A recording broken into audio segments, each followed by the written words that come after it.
What's up, YouTube viewers and subscribers? I just want to say a really big thank you to you all that's been liking, subscribing, supporting the movement on my channel, leaving your inspirational comments, supportive comments, and sharing your experiences as well on the topics that I've been making.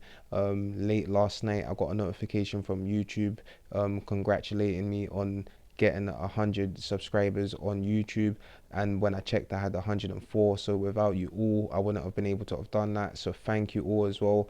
And you know, even when I'm slacking, I've got good subscribers like you all that keep me in shape. So I'm just thankful, you know. And when I checked the views, I was very happy with, you know, I've got a couple thousand views on one video of my brother, and then I've got over 1,000 views on a couple others as well. But the main reason why I'm happy is because the more people that I see in it, it's the more that, you know, hopefully my message is getting out there, and you know, someone could use and apply it to, you know, their situation maybe, or even if you're just watching it, you know, for the content, you know, there's still going to be someone that's watching it that's going to be in a situation that they can apply these things to. Now, when I was wondering to myself if anyone's actually, you know, taken you know, something from the content I've been making, I had a subscriber about a week and a half ago,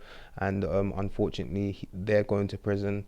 And you know, they said that they're going to prison, and it felt good that I was able to, you know, help in, you know, a way that was preparing them for prison. Not, you know, that it would ever prepare someone 100%, but I gave them a little bit of insights, and you know, there's things that they can actually use that's going to be useful to when they do go to prison, you know. So I was very happy with that. I felt that was a self accomplishment as well.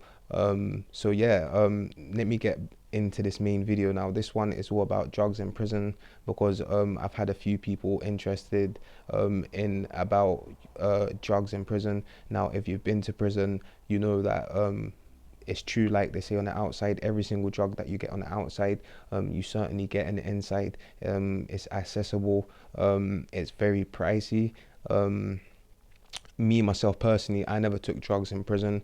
A lot of people that I seen in prison that was coming into prison, you know, were coming on a calm down of coke, MDMA, speed, just a load of stuff, you know, which doesn't help to your transition in prison.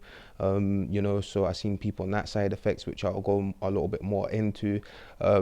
But yeah, with drugs in prison, you get every single drug that you can think of, but it costs 10 times as much and you get 10 times as less. So financially, it is going to put a strain on you financially. Even if you have got the money, your family's going to be sending you the money and so forth, and it's putting a strain on them. So you know, I did meet the odd person that did, you know, actually take drugs, but they done it you know, on a Friday. So you know, they done it, it's like, you know, it's a Friday, I'll get on my buzz, fair enough, you know, but it wasn't for them a Monday to Friday thing, you know. It was just on a Friday, you know, they took the little buzz and that was their little recreational, you know, use or whatever, fair enough. But from this new drug that I seen in prison, now this drug that I seen in prison was spice. It was sprayed or dipped in this form of liquid, and it was on paper the way it came through,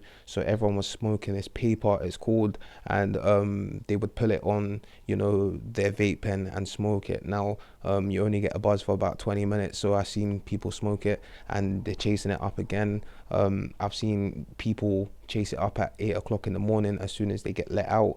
I've seen them swap their milk for it, and you know, I've seen people their health deteriorate in time because of it as well. You know, you could see that they've took too much drugs to the point of where it's affected them physically, mentally as well. And you know, it does take its toll when you're in a place like prison, you know, because of the conditions as well that you've got to take into account as well. So like I said, me myself personally, I never took drugs in prison. It was very accessible. You know, you could get phones in prison as well. You know, phones were very expensive, that you could buy as well.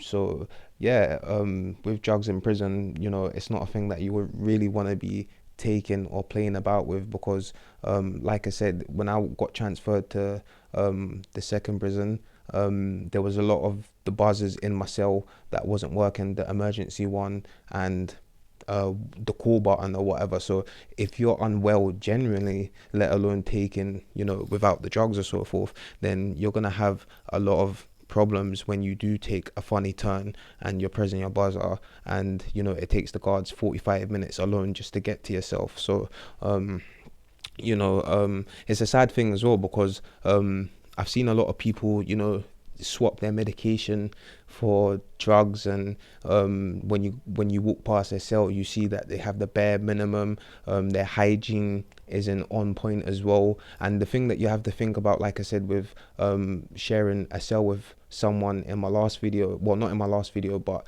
in one of my videos that I made about cell sharing, if they're taking drugs and you don't take drugs, the hygiene of the person, you know, is going to be off the scale.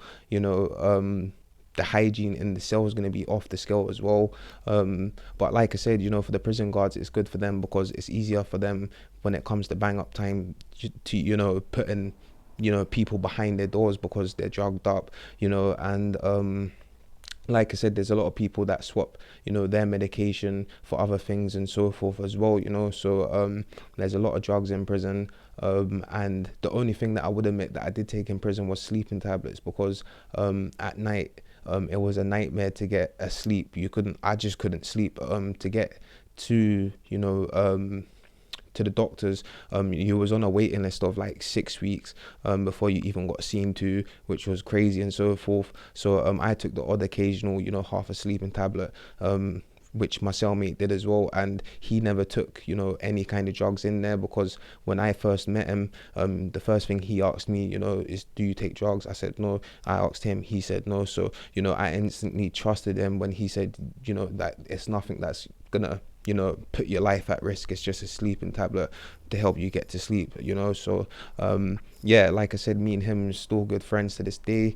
And for LTPs, which is long-term prisoners, that take the drugs, like I said, you know, physically and mentally over time, you know, they're gonna deteriorate. And for that length of period of time, that if they've got 15 years or 25 years, they're probably not gonna make it through that period of time, because, you know, they're not eating properly, they're not physically fit, their mental health state as well. They will probably end up in, you know, a ward where, you know, you're in hospital and you're getting medicated properly. So yeah, anyway, I've got a lot more content coming. I hope you all enjoyed.